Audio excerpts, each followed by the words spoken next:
welcome to The Actual View. I'm Aisha Adams, and today we're talking about spicy relationships. Good morning. Sabah al-khair. So, how was the weekend? The weekend is good, you know, work all week. I have such a hard job. All week I'm working, and then you look forward to Friday, to the weekend. And girl, let me tell you something. I live with someone who needs everything to be super organized, which is a blessing and a curse at the same time. It's a blessing because we always live in a clean, nice house, and we're teaching our daughter to do the same thing. But it's also a curse when I sometimes don't care and don't want to necessarily organize closets. So Eddie made you color code again. Yes. You know, so Eddie wants color codes, things put in certain places. He does most of it for the family, but we also have to participate. And sometimes I'm just not into it. Someone wants to redo my closet. They're gonna have to do it themselves. Yes. Yes. So for those of you who don't know, Miriam and her husband have been married 14 years. 14 years, and I Eddie's know. an amazing person. He's a friend of our families, but he is definitely the type of person who is A, B, C, D. He likes things color coded. He likes things done in a certain way. Organized. So when I'm texting Miriam, she's like, I have to clean Lilo's closet and I have to organize it by color. How do you deal with that when you're extremely tired from school, or you want to be getting a drink or go dancing? Well, I can do all of those and organize at the same time. So I try to kind of incorporate it all together. So I could have a drink in my hand, I could have the music going, and organize at the same time. And the best way to deal with it for me personally is that I try to look at it in a bright side. Like, this is really benefiting us as a family. If you look for something, you're going to find it. Especially when you have a kid, you got to have what he calls it, because he was a chef originally, we call it mise en place, which means having everything together. So you hear Eddie say mise en place all the time. Now Lilo, our kid, is always doing it. She found shoes the other day in the hallway, which is, this is me. I'll walk in, get out of my shoes, and just run to do something else. She found shoes in the hallway, and she brought them to me, threw them on the floor, and goes, mise en place. And I just thought, oh my God, I'm surrounded. Somebody help me. So I deal with it to a certain extent. Sometimes I'm just like, I cannot mise en place today. Not today, guys. Not today. But some other times, most of the time, I just try to embrace it and think, this is benefiting me. I'm going to find, when I'm looking for those shoes, I'm going to know exactly where they are. And I'm not going to be as stressed, and it's going to help my stress level later. So are you telling me that closet time is how you spice up your relationship? I would say color coding. So Kirby, what do you do? Because you're in a relationship. You got a little bit of Oh my goodness. Honestly, I don't think I've been in a relationship long enough To work at it. need to spice it up. So what happens? Like, how does that work? I just honestly think in my generation and our age, like, it's like on to the next one, on to the next one. Now, I don't personally feel that way. I've just noticed in the younger gay community that that's typically how it goes. It's just like, I've seen this one, I want to see another one. I've seen this one, I want to see another one. It's just like, it's not. And especially now, you have these all kids these these apps. days. They have apps. They have just anything. It's really right there. You don't really have to work at it. So Raph is different because he doesn't color code?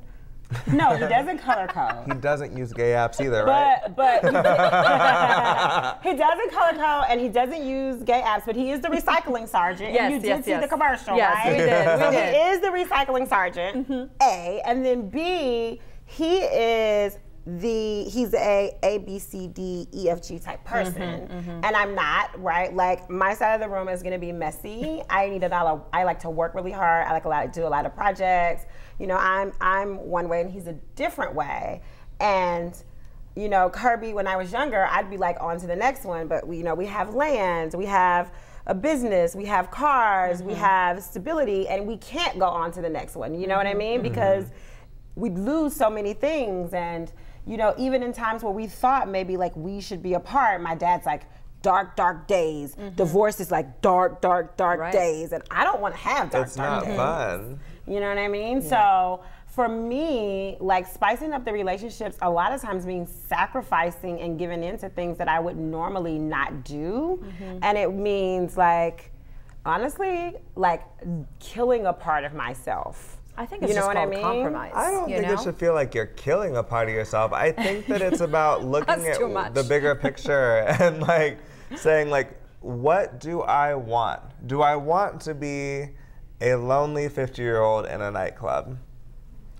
That's your fear, isn't it, Kirby? That's like my biggest fear. 50 and single and actually not go to a nightclub. It's my biggest fear. I've seen so much. It's like those people that like think they're still in their prime and they like never ever settle down because they're just like playing around too much, and like they go on to like in their 50s or 60s, and like I'm not one of those people that goes and plays around until then. But my biggest fear would be to be older and alone. It's like I would rather focus in on a relationship that's not 100% perfect, but like work on it to make it what it's supposed to be, than look forever for something that I may never find. So when I say like you're killing a part of yourself, the thing I'm trying to say, and it's not supposed to feel or seem so negative, but it really is about letting the old parts of you die so new parts of you can be born again. Right. And that is not an easy process when you're living with somebody for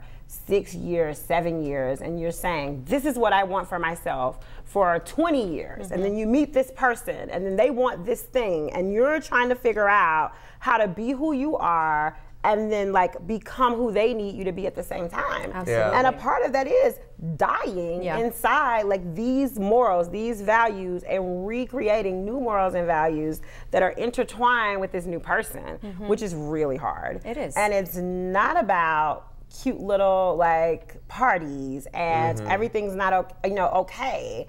And it's about like stress and deep conversation and sleepless nights and counseling and all the things. Different situations too. Yeah. I think the thing is, the message here really is that it's easy to move on. It's easy to move on to the next thing. Yeah. That's the easy thing. It's almost too easy. It's too easy to just let go and say, this is no longer working for me. I'm going to look for something else. And I'm going to go and I'm going to get it because it's easy. But it really has a grace period. Once that's over, the newness is over, you're gonna face the same challenges. It's just gonna go over and over and over again. And so that's why I really think it's important to focus on what you have, and because you already found it, and find ways to embellish it and make it better, and really dig deep, like you said, finding those things that you have to compromise on and just work. And that's why they call it work. It's hard work. Relationships are work. And to keep it alive and keep it spicy is work. So it is our due diligence. We just gotta put the work in. I think that part of the issues we're having, especially in younger relationships, when you meet tough times, is the fact that, and specifically my generation, everyone's so used to talking over the internet. We can't have real conversations. Real conversation, yeah. It's not like the movies anymore where it's like, where have you been? What are you doing? Why don't you love me anymore? We don't do that. It's this passive aggressive, well, I'm downloading Tinder again. Right. And it's like, in order to fix a relationship, it requires you to actually have face-to-face real contact, not no virtual reality contact. Right. Because anyone can appear perfect on the internet or in virtual reality or whatever you want. And it's like, no one is perfect. No. And did you find someone you love?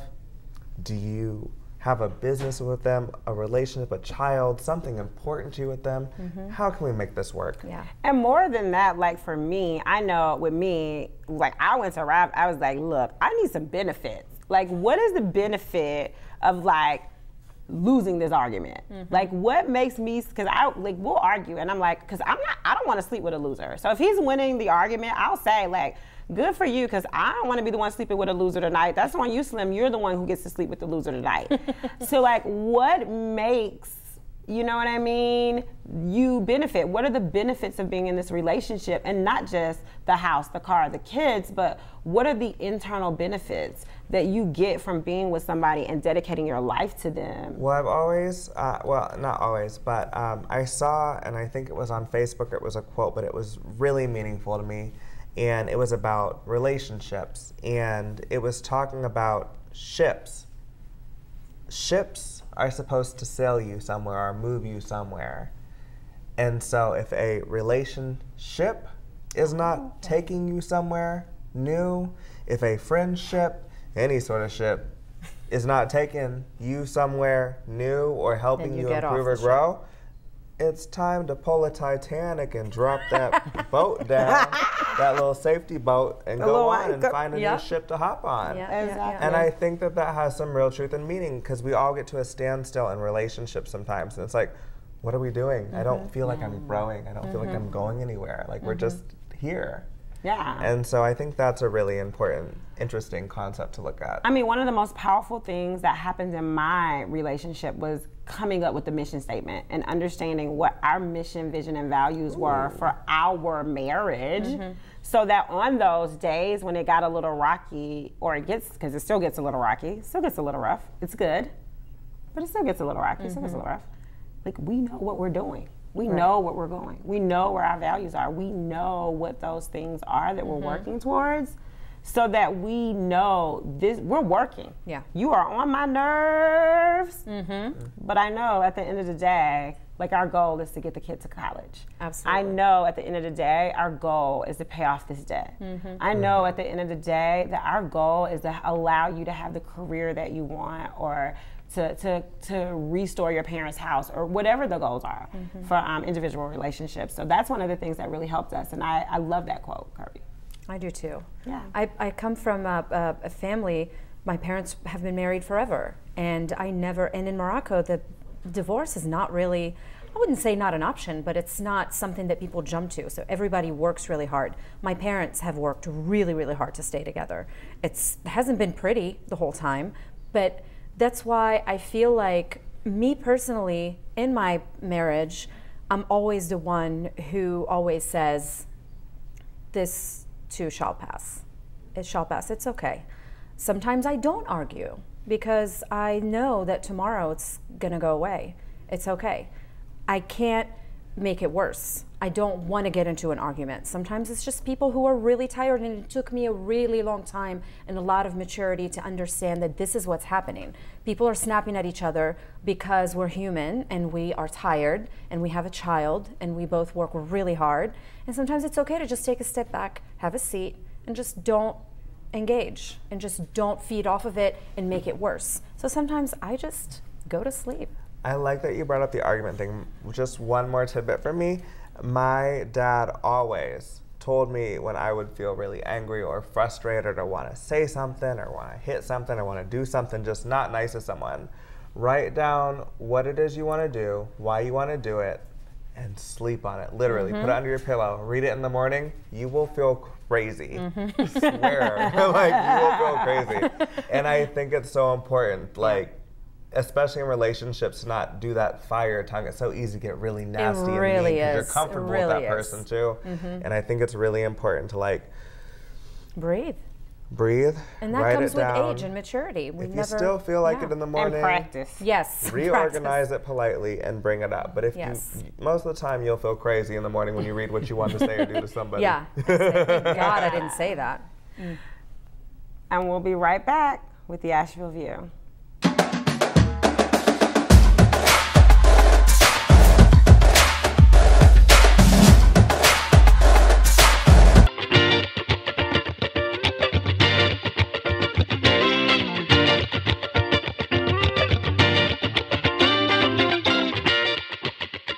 Hello, I'm Dr. Sharon Norling.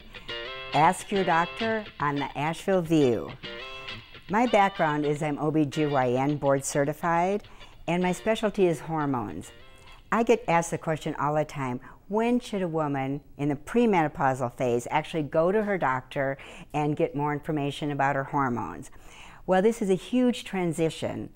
when women go from being premenopausal to menopause, but also when they go from normal hormone replacement therapy to the premenopause. Now, there's lots of stuff that go on during this period of time in her life as well, because there's a lot of stress. There's stress with the work, there's stress with the children, there's stress with the husband, there's stress not having a husband, there's stress with the boyfriend. It's not having a boyfriend is stressful, or having both, a husband and a boyfriend. So there's lots of stress that goes on during this period of time. And I kind of describe this period as sort of the rocky road to menopause. I think that's a topic for a great book. And the first chapter would be, you wake up sweating. You know, you've heard the stories about hot flashes in the menopause, but it's true for men too. If their testosterone is getting lower, they will wake up in the middle of the night with night sweats as well. Then you can't sleep. You know, you get the insomnia, and then all of a sudden your periods are very erratic. Women will say, well, what can I expect? I'll tell you what you can expect. You can expect your periods to be shorter or longer. They can be further apart or closer together. They can be heavier or they can be lighter. So they always say, well, thank you, Dr. Norling, that's very helpful information. Of course, it varies. And so whatever you can expect is what's going to happen to you during your premenopausal phase. This is something that is kind of a common thread that I hear in my office, and I'm not saying any of you men out there in the audience ever fit this category, but a premenopausal woman will spontaneously say to me, my husband is getting stupid. Now, that may not be true, but at least that's their perspective. And I think the other thing that happens is that your patience disappears. Okay, you used to be very patient, but you've been taking care of all these people all your life, and you've been kind of the person who gets the job done. You're very nice, and finally, you know what, you're done. You're done. So people, the public, but also men will say, oh, she doesn't have any patience anymore, she's going through the menopause. I don't think it's just the menopause and the hormonal shift. I think they're just done, and they want more participation in all the multitude of activities that they've been doing all their life. And you kind of get a whole definition of mood swings. One of the key things, and this is true in menopause, andropause, premenopausal, is that you begin to forget things. So what happens is that you're walking into a room, you're going to get something done, and you get there and you think, what am I doing here? That's not Alzheimer's. That's just hormonal shifts, and I think the stress in our lives. I had a personal experience with that. I was at the University of Minnesota teaching, and I was a keynote speaker to a 5-state health, program filled with physicians. And from North Dakota, South Dakota, Iowa, Wisconsin, and Minnesota. So I'm standing in the Mayo Auditorium, getting ready to do my keynote. I'm up at the podium, and I say, I'm going to talk about 3 things. The first one is this, and as soon as I started to say the second one, I had no clue what the third point was. So I said, and the second point is, and then the third point, I looked out at the audience, and I said, the third point is, 24 answers came up, and I said, that's it. Well, I went on and gave the talk, and then I finally figured it out. But it's not uncommon that that happens. It's called the brain fog, and the hormonal shifts that go through this period of time can be very dramatic. But I think it's important to separate fact from fiction. And the menopause has a wide range of symptoms. It can be vaginal dryness, it can be decreased libido, hot flashes, it can be all sorts of things, joint pain, difficulty sleeping, weight gain, swelling, skin changes. The list goes on and on and on. We can also have days where we're just having a really bad hair day. So it's important for you to be able to get to a doctor who understands about the appropriate life-changing and life-saving hormonal replacement therapy. So you get the individual dose specifically for yourself. So when you have a bad hair day, you realize that the only solution for that is to wear a low-cut blouse. So, you know, as a menopausal woman, premenopausal woman, you deserve the best care. You deserve to live your best life. And this is Dr. Sharon Norling with Ask Your Doctor on the Asheville View.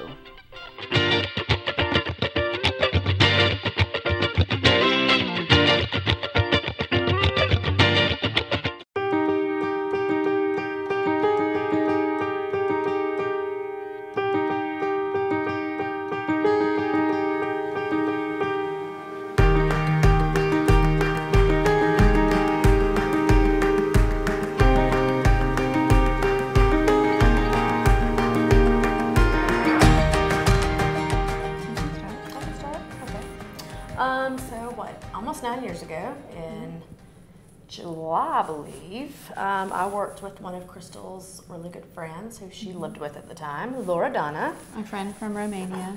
Yes, and we worked in a restaurant together, and she said, oh, I've got this girl you've got to meet. And I had just gotten out of a really bad relationship, so I said, I want to put that off. I don't want to do that right now. And about a week later, she finally convinced me, and Crystal had cooked dinner. So after work one day, I followed Laura Donna home like a little puppy dog, and was just head over heels ever since then. You made a delicious chicken. It was delicious. It was really good. I was trying to be fancy. Well, we were just going to be friends because we were having a group dinner, and I was cooking dinner for everybody. And I got out of a long relationship that was not so hot either, and I had just moved back from Memphis. I just like packed up all my stuff and moved back with my friends, and we were just gonna be friends because did we go for a hike that day? No, that wasn't the same day. That was a different weekend. Day. Yeah. Okay, so anyway, because I was really trying to impress you on that hike. You were trying to. Okay, so yeah, that's the story. So after the dinner, then the next day she came back up, and we went for a hike, and I'm super active, and I was like, oh, you know, we're going to go on a hike, we're going to see this waterfall, it's going to be so great. And Jen's like, oh yeah, like I love hiking. It's like my favorite thing. I really do like hiking, but I was much skinnier back then. Yeah, except for you hike like this, oh look at that flower, oh look at that tree, and I'm like getting it up the hill. So anyway. I do it for the nature aspect, you do it for the exercise aspect. Yeah, Jen shows up in flip-flops to the hike. I did. And now, if we would go on this hike, you would just be complaining the whole time. Exactly. But then you just wore off. I'm very sorry. But you were a good sport, and then we went swimming in the waterfall, and it was great. It was super romantic. With all of our friends there. Yeah, so it took us about a week and a half to not just be friends anymore. Yeah. And we decided after that day, it was like, okay. Yeah, we decided to go on a real date. To be very, very honest, I don't think I'd ever would find myself being attracted to a redhead. So that was my first thing. I was like, because you hear all the stereotypes of they're very feisty and all this, but it was kind of a low-key dinner. I thought, I thought you were beautiful, obviously. But as far as being my type, I didn't really know what my type was then. Yeah. So I guess that was a little different. So I kind of went in not really expecting anything, but I just liked your personality. Yeah, I wasn't looking. I was very adamantly not looking. So, and I think we both kind of felt that way, and then Laura Donna is very persistent. Yes. She's never going to see this, so she's super annoying. Like, she would not let it go, so we're like, okay, fine. Yeah. But I was just going to, like, kind of add you to my friend group. And I didn't have a lot of friends. I had just moved to Birmingham, only like a year or two, and I got into a horrible relationship, so I didn't really go out much. I pretty much just worked all the time. So I was looking for that friend group that I can rely on, and Lord, I got it. You did. Like a huge, huge group of friends that we still stay in contact with all the time, and some of the greatest people I've ever met in my life. So I think not really at that dinner. At that dinner, it was just like we didn't really get to interact that much. I think we were just talking, and it was just like part of our friend thing because we did that like every weekend. But then when I went to visit you at work, well, I went to work. Yeah. I went to your work to do something else, and then she worked at a bowling alley. She was a bartender. So obviously she was the coolest because she was a bartender. Obviously. At 2 different places, not just one. So cool. But then I saw you and honestly, I think what attracted me to you when I went up there to see you that time was your work ethic. Because you were just busting your ass. We both had that in common. Yeah. You were just busting your ass, and you were like telling people what to do. Little skinny thing, just like, get over here and do this and give me a refill and da da da. And I was like, oh, she's bossy. I like that. Now I'm bossy. Yeah, I've definitely quieted down since then. You just do it. I don't give you a lot of space. You do fill up the room, honey. You do. Very well.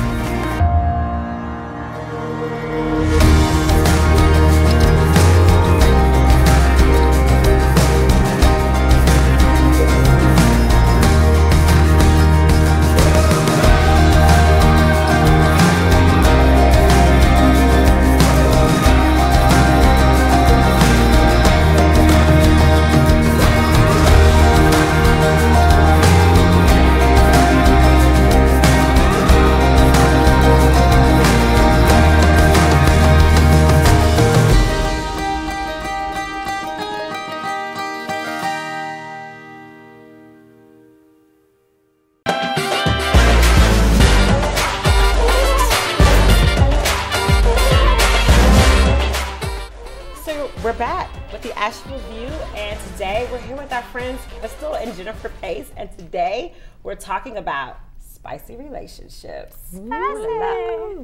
Get it spicy. So, they have been together for 9 years total, married for 4 years.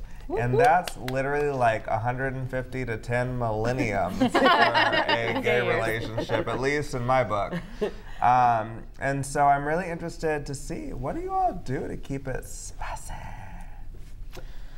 I'll let you take that first, honey. Oh yeah, thanks. You're welcome. We are, what do? We spend time apart to be able to come back together. I think that's the most important thing that we do. We respect each other's time. We go out and have fun, but then we also make sure that we have time to have adventures. So you guys give each other time to miss each other. Yeah, oh, yeah. That's definitely so important. What does that look like? I'm like, okay, so I'm a homebody. She is a workout freak. So, well, I mean, any other word? I mean, obviously, but she loves getting up at 4 o'clock in the morning and going and doing her thing. She loves running on a road by herself in the middle of the night. That's not my idea of fun. Or So, by all means, go do that by yourself. But at the end of the day, we can, pile up on the couch when we get home from a long day's work. We can watch one of our favorite shows, and that's our time. Or we can go, we love doing anything on the water, kayaking, rafting, stuff like that. We come together to do those things, but individually throughout the week and our work weeks, we kind of do our own thing for a lot of the time. And as long as you don't sleep in the water, it's not a good combo. no, it's happened, but Oh no! that's you not can sleep that type anywhere. of show. Not that type okay, of show. now we can tell. Okay, so one of our spicy things that we do in our backyard is super classy. Oh yeah, definitely. And we have a we call it the redneck pool. So sorry. Oh yeah, is it not the back of the truck, like the bed of the truck? Okay, it's not that Or the bad. hay No, stuff? it's Okay, an we'll call it the inflatable southern pool. Oh, Southern yeah. pool, they go. Like above We ground? have No this one's big upset with those inflatable inflatable pool, Yes. and we have tiki torches, Oh, and we have like little margarita time out in the Yes. backyard. Got a grill, the Yeah. whole thing. Where's our invite? I know, Right? right? Right. Next time we're being It's invited. really not a party unless the Asheville View is there. Agreed. Right. So you can all come, and then when Jen falls asleep, we'll go and hang out. I work hard during the week. So, is one of you an introvert or an extrovert? Like, what are the personality differences that that you have to keep working on in the relationship, or that I feel like in relationships, there's always that one thing that you have to keep coming back to and keep kind of dancing around. What's the thing that you dance around? I think our roles kind of change every now and then. I know the older I get, mine kind of changes a little bit because I have become a little more introverted in the last few years. I think that's just because we just bought a house, almost 3 years ago. So we're kind of settling into our nest, I guess. And it feels very comfortable to be there with, our pets and animals and everything. And I think she might be a little more outgoing, like especially with her workout crews and stuff. She likes to go and do those types of things. And I'm just good at home cleaning or whatever. I'd just rather be in my space. So I think that's I think there does have to be a balance, though. I mean, we're both. I'm extroverted just by nature of my profession. I have to talk to people all day. Well, So sometimes I do need that time to recharge. But it sounds weird. Maybe you'll understand. But I have to recharge by myself with other people. I don't. I need by myself. I totally get it. I have to go out and be with my friends. Be with somebody else. My See, I fun, don't do it that way. I don't want to say fun friends, but like my party friends. Like I like to go out, I like to have cocktails, I like to be out of the house and away from responsibility. Yeah. Right. And that's my way of recovering for responsibility. See, I go and lock myself in the bathroom for like 20 minutes. I'm like, because I've talked myself out all day. So this will probably shock all of you. I am an extreme extrovert, and introvert. And Raph is the extreme extrovert. I would not have guessed that. I do not. She told me that. I couldn't believe it. I do not recharge with other people. I need to be alone. And he needs to go out and he needs to do those things. And because I'm a homebody, I actually am like, why do you have to go somewhere? Like, why do you have to leave the house? Why do you have to do that? I got my shorts on. I know. Why do we have to do this? Why? Right. And that's something I'm learning is like, he has to do that because he feels burdened when we're just in the house all day. Yeah. And Same thing with her. I'm outgoing, but I'm an introvert, so I recharge alone. But I feel like when I lived further outside of town, I was also introverted, but it's because that dang journey. Yeah, it is a journey when you live away. Kirby's really trying to talk about me because he came to my house last week and he's trying to we both want to talk about it. We'll save that for another show. It's supposed to be spicy, right? Yes. Let's hear your story. So, like, how do you deal with that, though, right? I know for me, especially at the beginning of my marriage, I was, like, arguing. Like, you want to go out, like, all the time? Like, do you love me? Do you care about me? Like, why do you have to do this, like, all the time? And especially, like, people who like to run, because that's almost like an addiction, feels like to me. Like, oh, you got to go every day, 5 o'clock in the morning. Like, you don't want to see her when she's not run or got it out of her system. But I think that's it. That's to answer your question. Like, once you understand the other person's motivation, I'm not trying to get away from you, or I'm not trying She's not running from me. Literally just trying to, like, stay out of orange jumpsuit. Like, I just need to, like... See, that didn't work for me. I just need to get it out of me. I'm not trying to get away from you, but I'm trying to get away from you. That's what I always wonder about, though. Like, when do you know? I guess this is when you know. This is the moment when you think, oh my God, I got to go and do something. When do you exactly know that this is starting to get too much? We're in each other's faces all the time, or this is becoming boring. When do you make that move to say, this is what's happening, I need some time alone? I think we both kind of get that a little bit, because we'll get a little ornery with each other Little because That's what it is. That's what it is. and you can kind of, because there's certain times there's times during the week where we only see each other in passing some days. We both work very long hours in the hotel industry, and by the time like we're talked out at the end of the day, we ended up passing out on the couch because we're exhausted. So those few moments, we know like we have our Sundays and sometimes Mondays together. That's our day to kind of come back together, you know, talk about what happened throughout the week. We do our meal prep and grill. Well, she does most of that. I'm not a chef. Pretty much. But that's kind of our time to reconnect and, you know, talk about what happened on Tuesday because it was so busy and so hectic that we didn't get to those things. So it's new and exciting when we get to actually discuss it and not just be like, did you feed the dogs? No, it's your turn. Will you please get up and go do that? So it's like, we just kind of have to take turns and remember what's important. You know? And I think we spend a lot of time kind of harping on how our relationship is just really normal, like it's exactly the same as every other relationship. The one time that it's not is that we are two women living together all the time. So when we know. You're like, you need to go outside, or I'll be like, you need to take a nap. Aren't you missing a workout? Like, oh, aren't your friends? And they'll come back and be like, oh, it feels so much better. Okay, so how was your week? So, how do you have those difficult conversations? Because I'm imagining over 9 years, there's been a lot of growth. I mean, especially as women, we grow, we shift, we change. So like you said, especially now that I'm getting older, in one of the conversations, your expectations have changed, your wants, needs, and desires have changed. How are you having those conversations in a healthy and productive way? Well, To be honest, we've both kind of started therapy because sometimes that's not the easiest thing to talk about. Because I wake up someone and go, who am I? Like, when did I change to this? Like, Because oh my gosh, 10 years went by. What are we doing? and I used to not be the person I am now. I don't know how to sometimes deal with that person. And it's not an easy thing to discuss, or it's kind of a slap in the face sometimes. But we're both kind of going through that in different stages because I'm what, 3 years old? It's the 10s, the 30s, the 40s. Because I just turned 39, so I'm thinking about that 40. I'm thinking, oh, that 40. Here we go. And just kind of doing that together, because I think we met right when I had just turned 30. And so we're embarking on that journey. It's like, oh, is she going to love me when I turn 40? Like, who am I going to be? Like, hormones, you've got to think about all those things. So it's something you need to deal with first yourself, and then kind of, because it's coming. But it is nice to talk to people and get those tools. Not just talk to the therapist, but talk to other people who've gone through it. Like, that's probably a genuine question. How do you have these conversations? Because you have to get tools from other people and be like, okay, this is how you do it. Because you don't want to go, what the heck's Therapy wrong is with you? underrated. Point blank, period. Therapy is People underrated. don't want to talk about it, but it's so helpful. And that's what I love about women's relationships, really, is that you have two women, and we are the first ones to say, let's go talk to someone.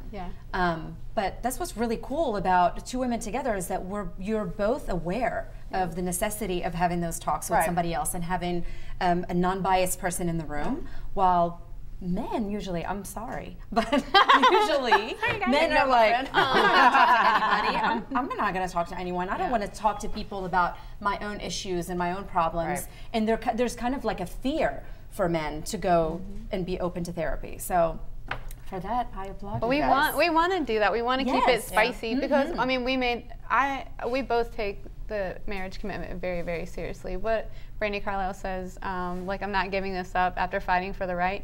That's for real. And so I want to make sure that I have the tools that will prepare me, and she has the tools that will prepare her to keep it spicy, to keep it wonderful, to keep it so that we can maintain that commitment going forward. I mean, the divorce rates are so high anyway. What's it, like 50% now? That's scary. It's higher and higher. Over than that now. Yeah, I think it's a lot. After we've wanted this for so long, I'm not going to screw this up, So, and luckily I found the person I want to do that with. Awesome. So, that's so great. Well, I think we always forget that it takes work and it's not easy. And I think that in specifically my generation, it's, immediate, gratification, and order this online, it comes right away. And we get to this, like, if I don't like it anymore, I'll get a new one.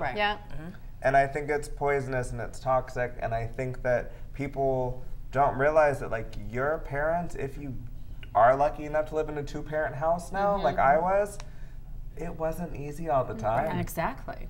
It takes work. Oh, definitely. And I think it's important to remember that. I think that made me think of something, and I don't know if this is okay to ask, but do you guys feel, just because now you're able to get married, do you feel there's a pressure to keep the marriage together because you fought for this for so long? I think it's always maybe in the back of my mind. I don't think that's at the forefront, because more than anything, this is the woman I love most in the world. Right.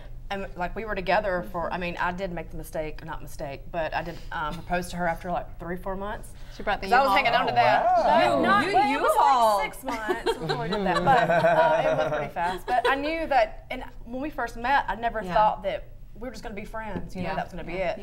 But when it happens, it happens. So what are you going to do? I feel like there is a little bit of pressure on it, but I don't know necessarily that it has to do with the right for homosexuals to get married. I think it's just in general, just marriage in general.